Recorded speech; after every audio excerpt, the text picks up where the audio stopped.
Œuvre de Maria Valtorta, tome 4, chapitre 292, intitulé À Bozrah, le piège des scribes et des pharisiens, le 1er octobre 1945. Bozrah, soit à cause de la saison, soit parce qu'elle est étouffée dans ses ruelles, se montre au matin tout embrumée. Embrumée et très sale. Les apôtres, de retour du marché où ils sont allés faire des achats, en parlent entre eux. C'est que l'industrie hôtelière de cette époque et de cette localité est tellement préhistorique que chacun doit s'occuper de son ravitaillement. On comprend que les hôteliers ne veulent pas y perdre. Ils se bornent à cuire ce que les clients leur apportent, et espérons qu'ils n'en prennent pas leur part. Tout au plus, ils achètent pour le client ou lui vendent le ravitaillement qu'ils ont en provision, en exerçant, à l'occasion, le métier de boucher sur les pauvres agneaux destinés à être rôtis. Acheter à l'hôtelier ne plaît pas à Pierre, et il y a une prise de bec entre lui et l'hôtelier. Il a bien une tête de voleur, qui ne manque pas d'insulter l'apôtre en le traitant de Galiléen, alors que ce dernier réplique en lui montrant un porcelet égorgé par l'hôtelier pour le compte de clients de passage. Moi, je suis un Galiléen, mais toi, un cochon de païen. Je ne resterai pas une heure dans une hôtellerie puante, si c'était moi le maître. Voleur et je laisse dans l'encrier un autre terme plus expressif. J'en conclus que, entre les habitants de Bozrah et les Galiléens, il y a une de ces nombreuses incompatibilités régionales et religieuses dont était rempli Israël, ou plutôt la Palestine. L'hôtelier hausse la voix. Si tu n'étais pas avec le Nazaréen, et parce que je vaux mieux que vos dégoûtants pharisiens qui le haïssent sans raison, je te laverai la figure avec le sang de porc. Comme cela, tu devrais débarrasser plancher et aller te purifier.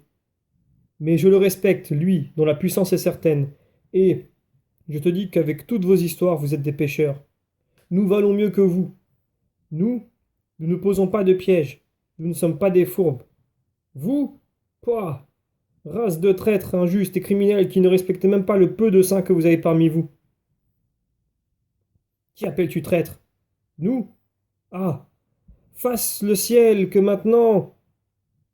Pierre est furieux, et il est sur le point d'en venir aux mains alors que son frère et Jacques le retiennent et que Simon le Zélote s'interpose avec Matthieu. Mais, plus que leur intervention, c'est la voix de Jésus qui fait tomber sa colère. Il se montre à une porte et dit: Simon, tais-toi maintenant. Et toi aussi, homme.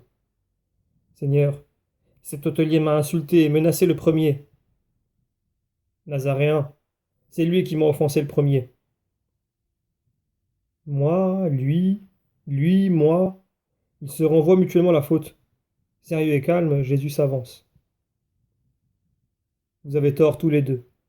Et toi, Simon, plus que lui. Car toi, tu connais la doctrine de l'amour, du pardon, de la douceur, de la patience, de la fraternité. Pour ne pas être maltraité comme Galiléen, il faut se faire respecter comme saint. Et toi, homme, si tu te sens meilleur que les autres, bénis-en Dieu et sois digne de devenir toujours meilleur. Et surtout, ne souille pas ton âme par des accusations mensongères. Mes apôtres ne sont pas des fourbes ni des poseurs de pièges. En es-tu certain, Nazaréen? Dans ce cas, pourquoi ces 4 hommes sont-ils venus me demander si tu étais venu, avec qui tu étais et tant de belles choses? Quoi? Quoi? Qui est-ce? Où sont-ils? Les apôtres l'entourent, oubliant qu'il s'approche d'un homme couvert de sang de porc, ce qui auparavant les horrifiait et les tenait à distance. Vous, allez à vos affaires. Mais toi, Misas, reste. Les apôtres s'en vont dans la pièce d'où est sorti Jésus, et il ne reste dans la cour, l'un en face de l'autre, que Jésus et l'hôtelier. À quelques pas de Jésus se trouve le marchand qui reste à observer la scène, étonné. Réponds, homme, avec sincérité, et pardonne si le sang a rendu furieux l'un de mes disciples. Qui sont ces 4 hommes et qu'ont-ils dit? Qui ils sont, je n'en sais rien de précis, mais ce sont certainement des scribes et des pharisiens de l'autre côté. Qui les a amenés ici, je l'ignore, je ne les ai jamais vus. Mais ils sont bien au courant de ce qui te concerne. Ils savent d'où tu viens, où tu vas, avec qui tu es. Mais ils voulaient que je leur confirme. Non, je suis peut-être un scélérat, mais je connais mon métier. Moi, je ne connais personne, je ne vois rien, je ne sais rien. Pour les autres, bien entendu. Car pour moi, je sais tout, mais pourquoi dois-je dire aux autres ce que je sais, et en particulier à ces hypocrites? Un ribot, moi? Oui, À l'occasion, je rends service aux voleurs. Tu sais très bien, mais je ne saurais voler ou tenter de te voler la liberté, l'honneur, la vie. Et eux, je ne suis plus Phara, fils de Ptolémée, si ce que je dis n'est plus la vérité. Eux, ils te pistent pour te faire du mal. Et qui les envoie? Peut-être quelqu'un de la Pérée ou de la Décapole? Peut-être quelqu'un de Traconidite? De Golanidite? Ou d'Oranitide? Non. Nous. Soit nous ne te connaissons pas, soit, si nous te connaissons, nous te respectons comme un juste. Mais même si nous ne croyons pas en toi comme un saint, alors qui les a envoyés? Quelqu'un de ton côté est peut-être l'un de tes amis car ils savent trop de choses. Être renseigné sur ma caravane, c'est facile, dit Misas. Non, marchand, pas de ton côté à toi, mais par d'autres qui sont avec Jésus. Moi je ne sais pas et je ne veux pas savoir. Je ne vois pas et je ne veux pas voir. Néanmoins je te dis, si tu te sais coupable, tu sais remédier. Si tu te sais trahi, tu dois pourvoir. Ni coupable ni trahi, homme. Il y a seulement qu'Israël ne me comprend pas. Mais comment me connais-tu? Par un garnement qui faisait parler de lui à Borza et à Arbel. Ici, parce qu'il venait accomplir ses péchés, là-bas, parce qu'il déshonorait sa famille. Plus tard, il s'est converti, il est devenu plus honnête qu'un juste, et maintenant, il est passé avec tes disciples. Disciple lui aussi, et il t'attend à Arbel pour t'honorer avec son père et sa mère. Et il raconte à tout le monde que tu as changé son cœur grâce à la prière de sa mère. Si jamais cette région devient sainte, Philippe, fils de Jacob, aura le mérite de l'avoir sanctifiée. Et si à Bozra il est quelqu'un qui croit en toi, c'est grâce à lui. Où sont maintenant les scribes venus ici? Je l'ignore. Ils sont partis parce que je leur ai dit qu'il n'y avait pas de place pour eux. J'avais de la place, mais je ne voulais pas loger les serpents à côté de la colombe. Ils sont dans la région, c'est certain. Fais attention. Je te remercie, homme. Comment t'appelles-tu? Farah. J'ai fait mon devoir. Souviens-toi de moi. Oui, et toi souviens-toi de Dieu et pardonne à mon Simon. Le grand amour qu'il me porte l'aveugle parfois. Il n'y a pas de mal, je l'ai offensé moi aussi, mais cela blesse de s'entendre insulter. Toi, tu n'insultes pas. Jésus soupire, puis il dit, veux-tu aider le Nazaréen? Si je le peux, je parlerai volontiers de cette cour. Je te laisserai parler. Quand? Entre la 6e et la 9e heure. Va tranquillement là où tu veux. Bozra saura que tu parles, je m'en occupe moi-même. Que Dieu t'en récompense. Et Jésus lui fait un sourire qui est déjà une récompense, puis il se dirige vers la pièce où il était d'abord. Alexandre Misas lui dit, maître, souris moi aussi de cette manière. Je vais moi aussi dire aux habitants de venir écouter la bonté qui parle. J'en connais beaucoup, à tout à l'heure. Toi aussi, que Dieu te récompense. Et Jésus lui sourit. Il entre dans la pièce. Les femmes sont autour de Marie qui a le visage attristé et qui se lève aussitôt pour aller vers son fils. Elle ne parle pas, mais tout en elle est interrogation. Jésus lui sourit et lui répond en s'adressant à tous. Rendez-vous libre pour la 6e heure. Ensuite, je parlerai ici à la foule. En attendant, allez, sauf Simon-Pierre, Jean et Hermasté. Annoncez-moi et faites beaucoup d'aumônes. Les apôtres s'en vont. Pierre s'approche lentement de Jésus qui est près des femmes et il demande, pourquoi pas moi? Quand on est trop impulsif, on reste à la maison.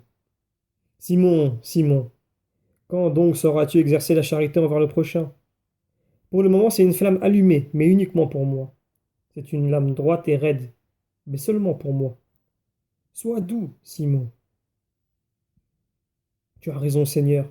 Ta mère m'a déjà réprimandé, comme elle sait le faire, sans blesser, mais son reproche m'a pénétré profondément.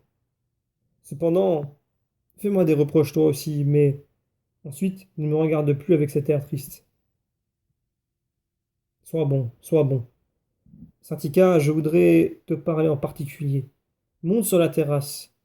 Viens, toi aussi, ma mère. Et sur la modeste terrasse qui recouvre une aile du bâtiment, dans le tiède rayonnement du soleil, Jésus se promène lentement entre Marie et la grecque. Il dit, Demain, nous nous séparerons pour quelque temps. Près d'Arbel, vous, les femmes, accompagnées par Jean d'Andorre, vous prendrez la direction de la mer de Galilée en continuant ensemble jusqu'à Nazareth. Mais, pour ne pas vous envoyer seul avec un homme un peu maladif, je vous ferai accompagner par mes frères et par Simon-Pierre. Je prévois qu'il y aura des répugnances devant cette séparation, mais l'obéissance est la vertu du juste. Comme vous passez par le territoire que Cusa est chargé de surveiller au nom d'Hérode, Jeanne pourra avoir une escorte pour le reste de la route. Vous renverrez alors les fils d'Alphée et Simon-Pierre. Mais voici pourquoi je t'ai demandé de monter ici. Je veux t'annoncer, Saint-Ika, que j'ai décidé que tu vas faire un séjour dans la maison de ma mère. Elle le sait déjà. Avec toi, il y aura Jean d'Andorre et Mardiam. Restez-y de bon cœur en vous formant toujours plus à la sagesse. Je veux que tu prennes bien soin du pauvre Jean. Je ne le recommande pas à ma mère parce qu'elle n'a pas besoin de conseils. Tu peux comprendre et avoir pitié de Jean, et lui peut te faire beaucoup de bien, car c'est un maître avisé. Puis je viendrai, moi, bientôt, et nous nous verrons souvent. J'espère te trouver toujours plus savant dans la vérité. Je te bénis, Saint-Ika en particulier. C'est mon adieu pour toi cette fois. À Nazareth, tu trouveras l'amour et la haine comme partout. Mais dans ma maison, tu trouveras la paix. Toujours. Nazareth m'ignorera. Et moi je l'ignorerai. Je vivrai en me nourrissant de la vérité, et le monde ne sera rien pour moi, Seigneur. C'est bien. Tu peux disposer, Saint-Ika. Et silence pour l'instant. Mère, tu es au courant. Je te confie mes perles les plus chères. Pendant que nous sommes en paix entre nous, maman, fais que ton Jésus se réconforte par tes caresses. Que de haine, mon fils, que d'amour, que d'amertume, Jésus bien-aimé, que douceur, que d'incompréhension, mon fils, que de compréhension, maman.